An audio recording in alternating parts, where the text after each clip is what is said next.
द्वादशांगुल शंकु की हम चर्चा करते हैं, लेकिन द्वादशांगुल का अर्थ वो नहीं मानना चाहिए कि केवल 12 अंगुल। 12 अंगुल कितना हुआ? एक बीता। अगर आप एक बीता का शंकु लोगे इस प्रमाण का, तो उसमें आप अंगुल तो चलिए नाप भी लें छाया के। अगर यहाँ अपनी छाया 5 अंगुल 7 व्यंगुल आनी है, तो अंगुल हम 5 निकाल भी लें, व्यंगुल कैसे निकालेंगे? कठिन होगा। तो इसलिए 12 अंगुल हम जो कर रहे हैं वो वास्तव में 12 सम विभाग लेने हैं। तो आप कहीं भी देखिएगा ये 12 अंगुल नहीं होता, 12 हिस्से करके उसका कोई लिया जाता है। अब हमने 4 फीट क्यों लिया है, उसका पीछे कारण क्या है?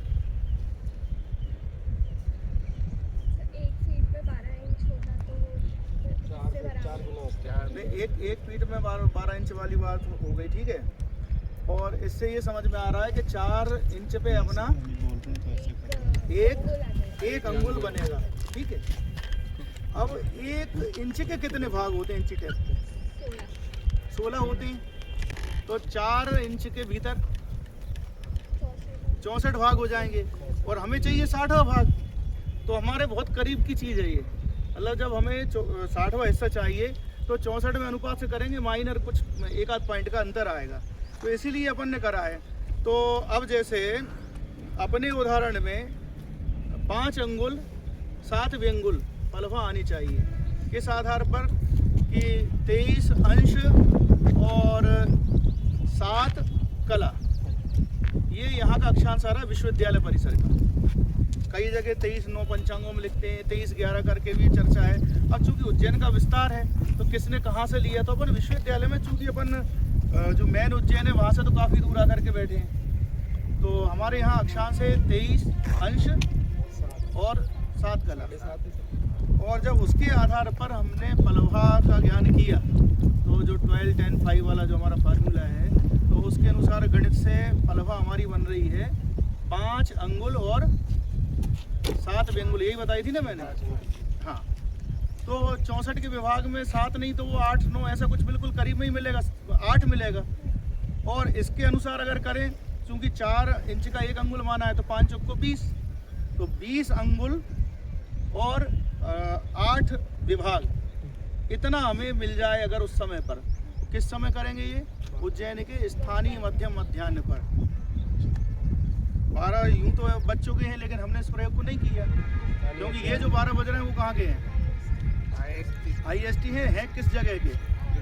मिर्जापुर। ग्रीनविच नहीं है, यूपी के मिर्जापुर। हमने प्रयाग कर बोलते हैं, ठीक है। तो वहाँ का जो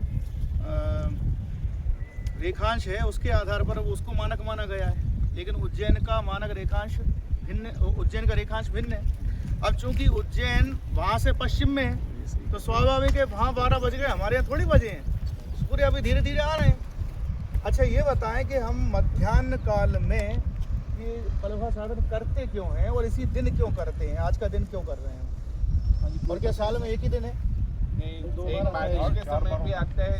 संपात दिवसों में जब सूर्य, आजकल जैसे भूमध्य रेखा कहते हैं, और पहले क्या बोलते थे, भारतीय नाम क्या है उसका?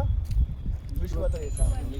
तो सूर्य जब विषुवत रेखा पर लंबवत होते हैं, तो उस समय विषुवत रेखा पर जो हम निरक्ष देश जिसको कहते हैं, जहाँ अक्षांश 0 है, उन लोगों के लिए क्या होगा? छाया, मध्याह्न काली की छाया 0 होगी।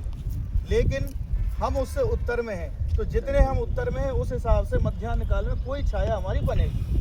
तो वो जो छाया उसी का नाम पलवा है।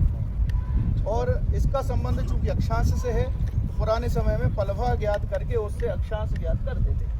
लेकिन इस समय उल्टा हो गया है, अक्षांश हमारे लिए मालूम करना आसान है, सबके मोबाइल में GPS सिस्टम में पता चल जाता है। तो कैलकुलेशन करके हम पलवा निकाल सकते हैं, और यहाँ हम फिर पलवा को जांच सकते हैं। और जो 2 दिनों की बात थी, एक वसंत संपात और एक शरद संपात। शरद संपात सितंबर में, उस समय तो लगभग वर्षा का ही माहौल रहता है, तो प्रैक्टिकल उतना संभव नहीं है।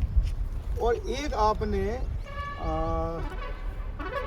बृहत संहिता में कहीं लिखा हुआ है, संभवतः सद्योवर्षणाध्याय के अंत में है, कि प्रायः ग्रहों के उदयास्त के समय या ये जो संक्रांति इत्यादि होती हैं, इनके समय जल वृष्टि होना ये प्रायः हो जाता है।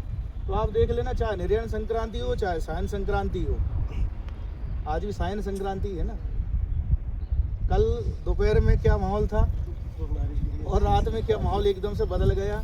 पिछले साल भी यही स्थिति बनी थी, तब भी ऐसे ही बादल आ रहे थे जा रहे थे, और ठीक जब प्रयोग का टाइम था अपना 12:27 वाला, उस समय की स्थिति जो थी कि बिल्कुल जब अगला मिनट लगने को था तब वो बादल हटा था।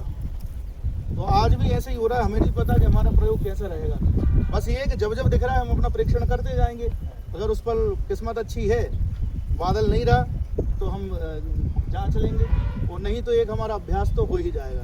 तो ये प्रकृति के अधीन चीज़ है, हमारे अधीन नहीं है।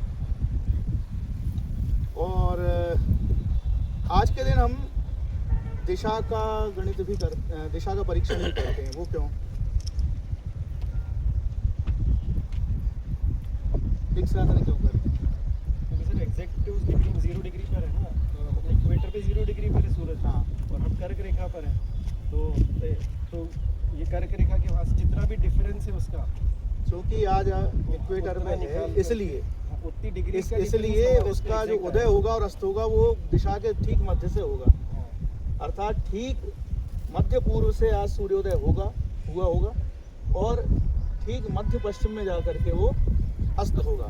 बीच में वो उसका कोण बनना, वो कितना कोण बनना, जितना हमारा अक्षांश है, ठीक है। तो अक्षांश तो ले जाएगा, बीच से अक्षांश भी ज्ञात हो जाएगा। बिल्कुल जब मध्याह्न के समय जब हम पलवा का चिन्ह लगा लेंगे और उस समय फिर ये कोण को अगर नापेंगे तो ये हमारा जो उज्जैन का अक्षांश है वो बाकायदा उसमें दिखाई देगा। ठीक है, इसको तो कर दें तो, हाँ इसको तो कर दीजिए।